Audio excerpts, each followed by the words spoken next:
Media మిత్రులందరికీ నమస్కారము. గౌరవనీయులు మాజీ ఎమ్మెల్యే రత్నం గారు, అట్లనే state executive committee member Prabhakar Reddy గారు, సీనియర్ మహిళా నాయకులు, మరి national ST Morcha executive committee member Ajmera Bobby గారు, రామరెడ్డి గారు, మరి రమణ్ సింగ్ గారు, అందరికీ నమస్కారం.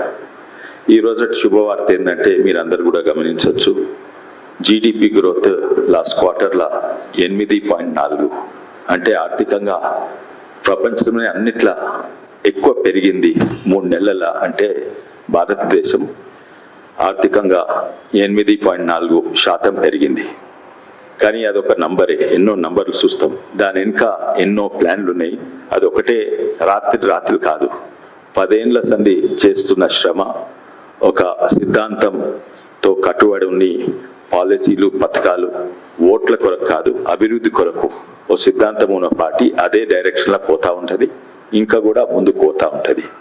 ఇది మనకు కనబడుతున్నాయి. నిజంగానే సంక్షేమ పథకాలు అంటే నిజంగానే సంక్షేమ పథకాలు ఉండాలి. అవి ఫ్రీబీస్ లేకుంటే ఓటు బ్యాంక్ పథకాలు లేకుంటే కులంకో పథకాలు అట్లా కాకుండా అర్హతలున్న ఏ కులము మతము ఉన్నా కూడా ఆ సంక్షేమ పథకాలు ఉండాలి. అందుకే ఈరోజు ఎన్నో వర్గాలు, ఎన్నో కులాలు, ఎన్నో మతాలు మోడీ గారి పథకాల వల్ల లాభపడుతున్నాయి. ఎంతో మంది అంటారు మేము ముస్లింస్కు వ్యతిరేకంగా, అక్కడ కూడా చూస్తే 65% ముస్లింస్ మోడీ పథకాలతోటి వాళ్లకు లాభం జరుగుతున్నది. దీని ఓ ప్రణాళిక ప్లాన్ 10 ఏళ్ల సంది జరుగుతుంది, అంతకు ముందు కూడా జరుగుతుంది. ముందు సంది డిజిటైజేషన్ కానీ లేకుంటే ఇంతకుముందు భారతదేశము ఆర్థికంగా ఎందుకు పడ్డదంటే ఆయిల్ ఇంపోర్ట్స్ వల్ల, దాని మీద ఆయిల్ అండ్ సిలికాన్ ఇంపోర్ట్స్ వల్ల. సిలికాన్ అంటే మన ఎలక్ట్రానిక్స్, సెల్ ఫోన్స్, ఇవన్నీ. ఆయిల్ ఇంపోర్ట్స్ ఎంత ఉన్నాయో సిలికాన్ ఇంపోర్ట్స్ కూడా అంత ఉండే. ప్రత్యేక ఆయిల్ అంటే ఒకటేసారి భూమిలో చెల్లదు, కానీ ఓఎన్జీసీని అభివృద్ధి చేసి ఇప్పుడు ఓఎన్జీసీ చాలా వేగంగా పెరుగుతుంది. ఓఎన్జీసీ, ఆయిల్ ఇండియా షేర్స్ విపరీతంగా పెరుగుతున్నాయి విప్రో, ఇన్ఫోసిస్ కంటే. అట్లనే సిలికాన్ ఇంపోర్ట్స్ తక్కువ చేసేందుకు మోడీ ప్రభుత్వం వచ్చినప్పుడు ప్రతి సెల్ ఫోన్ బయట దేశం నుంచి వచ్చేది. ఇప్పుడు 70% సెల్ ఫోన్స్ ఇక్కడనే ఉత్పత్తి అవుతుంది. అయితే మన సిలికాన్ ఇంపోర్ట్స్ ఎంతో తగ్గింది. అది మన దేశంలో మేక్ ఇన్ ఇండియా ఇవన్నీ చేస్తే. అదే కాక డిజిటైజేషన్, అప్పుడు డిజిటైజేషన్, పేటిఎం, యూపీఐ ఇవన్నీ గురించి మాట్లాడితే ఎంతో మంది విమర్శించారు. ఏంటంటే ఈయనకు తెలుసా అసలు టెక్నాలజీ అంటే ఏందో తెలుసా, ఎకానమీ అంటే ఏదో తెలుసా, ఈయనకు ఊర్ల గురించి తెలుసా, ఊర్లో సెల్ ఫోన్లు ఉంటాయా, ఊర్లో స్మార్ట్ ఫోన్స్ ఉంటాయా, ఉన్నా కూడా ఆ గ్రామీణ ప్రజలకు ఏం తెలియదు. సెల్ ఫోన్లు, కంప్యూటర్లు వాడొస్తుందా, అక్కడ నెట్వర్క్ ఉంటుందా. ఇప్పుడు చూస్తే నిజంగానే ప్రతి గ్రామస్తులు, పెద్ద మనుషుల నుంచి చిన్నపిల్లల వరకు వాడుతున్నారు. దీనివల్ల ఎన్నో యూనికార్న్స్ అంటే $1 బిలియన్ కంపెనీలు భారతదేశంలో తయారైనాయి. అమెరికా తర్వాత ఇక్కడనే నెంబర్ 2 ఉన్నది. అయితే ఈరోజు ఒక సంఖ్య చూసి ఏదో ఒకసారి అయిందని కాదు, దాని వెనుక ఎంతో ప్లాన్ ఉండే. అదే ప్లాన్ తోటి ముందుకు పోతుంది. 10వ స్థాయి నుంచి 5వ స్థాయికి వచ్చింది. 3వ స్థాయికి వచ్చే 2-3 ఏళ్ళనే పోతుంది. కానీ మోడీ సంకల్పం ఏంటంటే 2047 వరకు మనం నంబర్ 1 దేశం ఉండాలి. కానీ ఇప్పుడు ఉన్న ప్రభుత్వం గురించి మాట్లాడాలంటే ఎన్నో చెప్పేట్టున్నాయి. కానీ సంతోషము, ఉన్న ప్రభుత్వము మన భాష, ప్రవర్తనను పాత ప్రభుత్వం తీర కాకుండా అసెంబ్లీలో కూడా ఓ స్టాండర్డ్ తెచ్చింది. వాళ్ళున్న పదవికి, కుర్చీకి గౌరవం ఉండేటట్టు మాట్లాడుతున్నారు. ఇంతకుముందు ప్రభుత్వం అయితే బూతులు మరి ఎవరు కూడా చూడదలుచుకోలేదు అసెంబ్లీ ప్రొసీడింగ్స్. ఈరోజు మళ్ళీ ప్రజలు అసెంబ్లీలో ఏమవుతుందని వింటున్నారు. ఆ స్టాండర్డ్ తెచ్చింది, సంతోషమే ఈ కొత్త ప్రభుత్వం. అదే కాక ఉన్న మన ప్రస్తుత సీఎం మోడీ గారితోటి, అమిత్ షా గారితోటి సంబంధాలు మంచిగా ఉంచుకుంటా ముందుకు పోతున్నారు. దానివల్ల రాష్ట్రానికి లాభం అవుతుంది. మీకు తెలుసు, గత ప్రభుత్వం, గత సీఎం, పాత సీఎం బూతులు నిర్మలా సీతారామన్ మీద లేకుంటే మోడీ అమిత్ షా మీద ఎట్లా బూతులు వాడిండో, ఫిల్దీ లాంగ్వేజ్ వాడిండో, అది లేకుండా మంచి గౌరవంగా మాట్లాడుకొని అది సంబంధాలు మంచిగా ఉంచుకుంటున్నారు. మొన్న జనవరిలో మోడీ గారిని కలిసిండ్రు సీఎం. ఎందుకంటే నిధులు లేవు. సీఎం గారు ఇవన్నీ మంచిగా చేస్తున్నా కూడా పాత ప్రభుత్వము మొత్తం ఖజానా ఖాళీ చేసింది, కాళేశ్వరం కుమ్మరిచ్చింది, ఎన్నో స్కీమ్స్ అలా పెట్టి 7 లక్షల కోట్ల అప్పు పెడితే ఇప్పుడు అప్పు కట్టే బాధ్యత ఉన్న సీఎంకు పోయిన ప్రభుత్వము, కొత్త ప్రభుత్వం చేతిలో చిప్పబెట్టిపోయింది. చిప్పబెట్టిపోతే అది ఏ కొత్త పథకాలు కాదు, కొత్త గ్యారెంటీలు కాదు, పాత స్కీమ్లే అమలు చేయని పరిస్థితి. కరెంటు విద్యుత్ శాఖ డిపార్ట్మెంట్ మీకు తెలుసు, 1,00,000 కోట్లు నష్టము. అయితే కరెంట్ కొరకు పైసలైనా, లేకుంటే జీతాల కొరకైనా, లేకుంటే పెన్షన్ల కొరకైనా, రైతు బంధు కొరకైనా అసలు డబ్బు లేదు. ఇటువంటి పరిస్థితుల FRBM దాటినా కూడా, FRBM అప్పుల హద్దు దాటినా కూడా, ఇక్కడ కాంగ్రెస్ ప్రభుత్వం ఉన్నా కూడా మోడీ గారు 9,000 కోట్ల అప్పుకు అనుమతి ఇచ్చిండు. ఆ అప్పులు ఇచ్చేది కేంద్ర ప్రభుత్వం సంస్థదే. అయితే కాంగ్రెస్ ప్రభుత్వం అంటే రాజకీయాలను పక్కకు పెట్టి తెలంగాణ రాష్ట్రానికి ఇబ్బంది కావద్దని అది అనుమతి ఇచ్చిండు. దానివల్లనే ఈరోజు ఇంతో అంతో మన రాష్ట్రం నడుస్తుందంటే, ఈరోజు కరెంట్ వస్తుందంటే మోడీ గారి వల్లనే. రైతు బంధు ఇయ్యగలిగిన పరిస్థితుల్లో కొంతమంది కన్నా ఇచ్చిండు, అది కూడా మోడీ గారి వల్లనే. పెన్షన్లు మోడీ గారి వల్లనే. అదే కాక పోయిన గత 10 ఏళ్లలో కూడా చాలా మంది తప్పు ప్రచారానికి గురైంది, కానీ ఇంతో అంత మన రాష్ట్రం నడిచిందంటే మోడీ గారి వల్లనే. ఈయన 7 కోట్లు అప్పు పెట్టిపోతే 9 లక్షల కోట్లు, 7 లక్షల కోట్లు అప్పు పెట్టిపోతే 9 లక్షల కోట్లు గత 5 ఏళ్లలో 4 ఎంపీలు ఉన్నప్పుడే వారు కేటాయించిండ్రు కేంద్ర ప్రభుత్వం ఇక్కడికి. అయితే మేము గర్వంగా చెప్పొచ్చు, గర్వంగా అడగొచ్చు, మీ ఓటు పార్లమెంట్లో మోడీకి వేయాలని. ఎందుకంటే మోడీ గారు రాజకీయాలకు పక్కకు పెట్టి తెలంగాణ అభివృద్ధి కొరకు పనిచేస్తుండు. ఇప్పుడు ప్రతి గ్రామీణ ప్రాంతంలో తెలుసు, రూపాయి బియ్యమైనా, 5 కేజీ ఉచిత బియ్యమైనా, లేకుంటే పంటలు పెరుగుతందుకు, పంటలు పండించిన రైతుకు మద్దతు ధర అయినా, పెరుగుతందుకు ఫర్టిలైజర్ అయినా 2,400 ఫర్టిలైజర్ కేవలం 260 రూపాయలకి ఇస్తున్నారు యూరియా.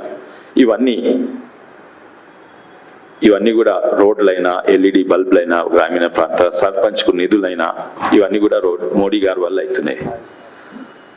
అట్లనే ఎన్నో పథకాలుని, హెల్త్, ఆయుష్మాన్ భారత్ 5, దీనివల్లనే తెలంగాణ రాష్ట్రం ఇంతో అంతో నడుస్తున్నది. ఇప్పుడు కూడా ఇంత అప్పులున్న తెలంగాణ ప్రభుత్వము నడుస్తున్నది.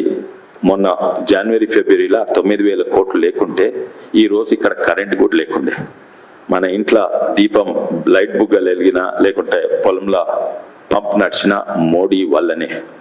అందుకే మేము గర్వంగా అడగగలుగుతాము, మీ ఓటు మోడీ గారికి వేయమని అడగగలుగుతాం. అండ్ ఇది అందరికీ తెలుసు,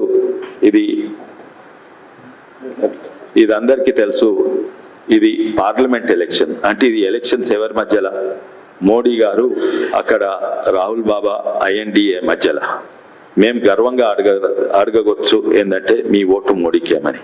కానీ మీరు అడగగలుగుతలేరు, అడిగే ధైర్యం లేదు. మా రాహుల్ బాబాకు, మా రాహుల్ గాంధీకి ఓటేయమని అడుగుతలేరు. ఒకవేళ అడిగితే మీకు తెలుసు డిపాజిట్ అవుతుంది.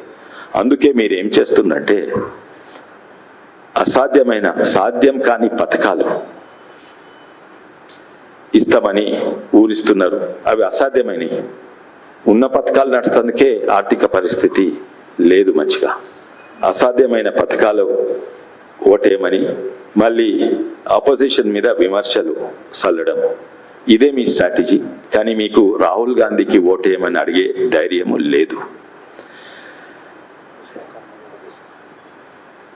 ఇది ఎవ్వరికి కూడా అనుమానం లేదు, కేంద్ర ప్రభుత్వంలో మోడీ వస్తారు. కానీ తెలంగాణలో కూడా అన్నిట్లా ఎక్కువ సీట్లు అంటే 14-15 సీట్లు వస్తే 9 లక్షలు కాదు 15-20 లక్షలు కూడా మేము కేంద్రం నుంచి తీసుకోవచ్చు. మీరు కూడా మోడీని అడిగితేనే ఈ నిధులు వచ్చినాయి. అదే దృష్టిలో పెట్టుకొని మీడియా మిత్రులకు కూడా చెప్పదలుచుకున్నాం. గత నెల కింద కొంతమంది మా బీజేపీ ఎమ్మెల్యేలు సీఎంను కలిసి నిధులు అడుగుతుంటే వాళ్ళు అన్నారు ఏంటంటే కాంగ్రెస్ పార్టీ వాళ్ళు లేకుంటే టీఆర్ఎస్ పార్టీ వాళ్ళు ఈ ఎమ్మెల్యేస్ సీఎంను కలిసిండ్రు, బీజేపీ ఇడిచిపెట్టి కాంగ్రెస్లో కలవబోతుందని దుష్ప్రచారం చేసిండ్రు. మేము కూడా చేయవచ్చు కదా, ఇక్కడ ఉన్న సీఎం మోడీని కలిసిండ్రు నిధుల కొరకు, మీరు కూడా బీజేపీలో కలుస్తున్నారని దుష్ప్రచారం చేయవచ్చు. కానీ మేము అది చేస్తలేము. నిజంగా అభివృద్ధి మోడీతోటే అయింది, అవుతుంది, కాబోతుంది. తప్పనిసరిగా మోడీ గారు మళ్ళీ వస్తున్నారు.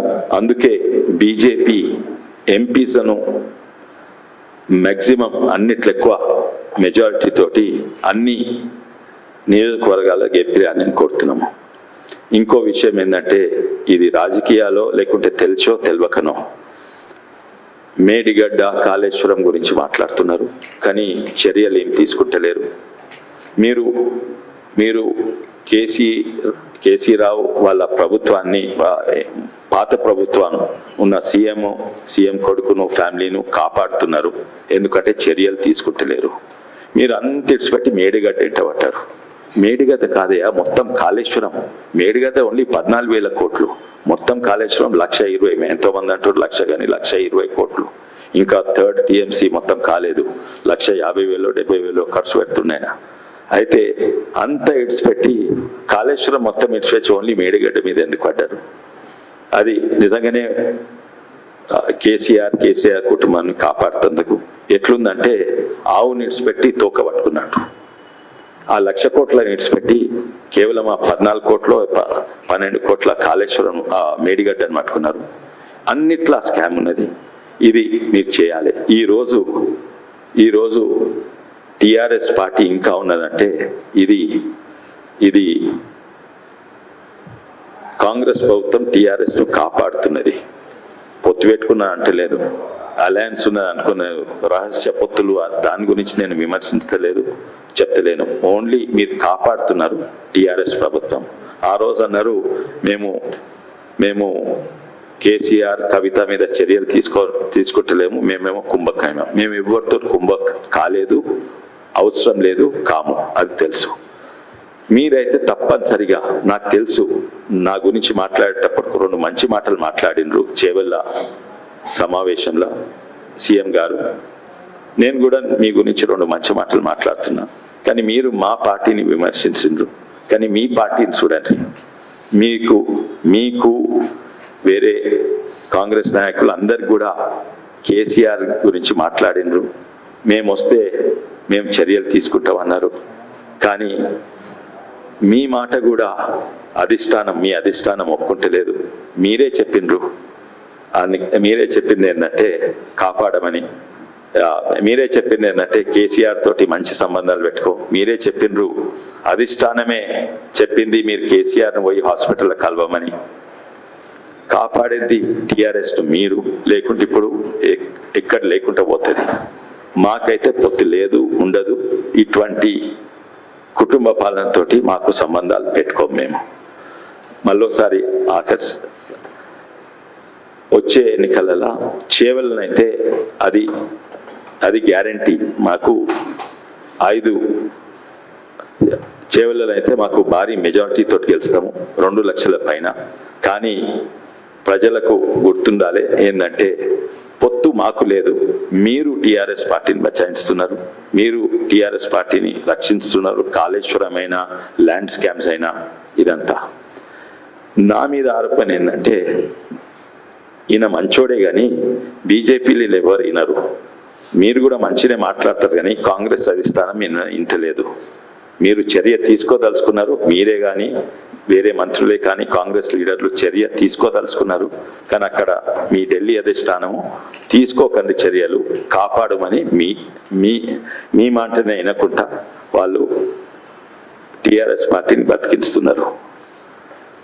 ఇవి దీని గురించి కాక వేరే ఎన్నో విషయాలు ఉన్నాయి, మేము తర్వాత మాట్లాడతాం. కాళేశ్వరం గురించి నేను సపరేట్ ప్రెస్ మీట్ పెడితే ఎట్లయితే మేడిగడ్డ మీద డీటెయిల్డ్ ఎనాలిసిస్ ఉందో, మేడిగడ్డ ఒక తోక, మొత్తం కాళేశ్వరం మీద నేను వచ్చే వారం లోపల ఇంకోటి టెక్నికల్గా నేను ఒక ప్రెస్ మీట్ పెడతాను.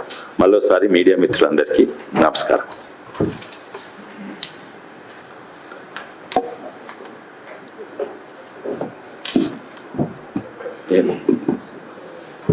ఇప్పుడే మా జిల్లా అధ్యక్షులు ఒక నరసింహారెడ్డి గారు జాయిన్ అయ్యిండు. అట్లనే కంటెస్టెడ్ క్యాండిడేట్ మారుతి కిరణ్ కూడా మాతోటి జాయిన్ అయ్యిండు. ఏమని చెప్తారా?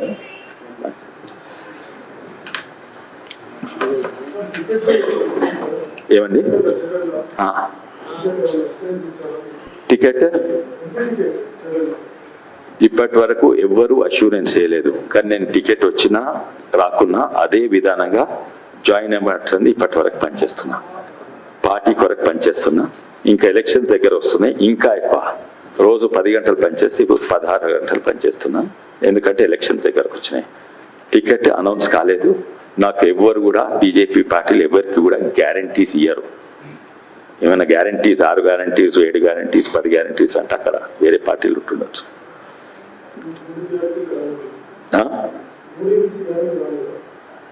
రాలేదు, టికెట్ వస్తుంది అని నాకు గ్యారంటీ.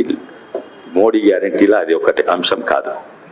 కానీ మోడీ గ్యారంటీ అయితే తప్పనిసరిగా చెప్పినే చేస్తాడు, చెప్పకుండా కూడా చేస్తాడు.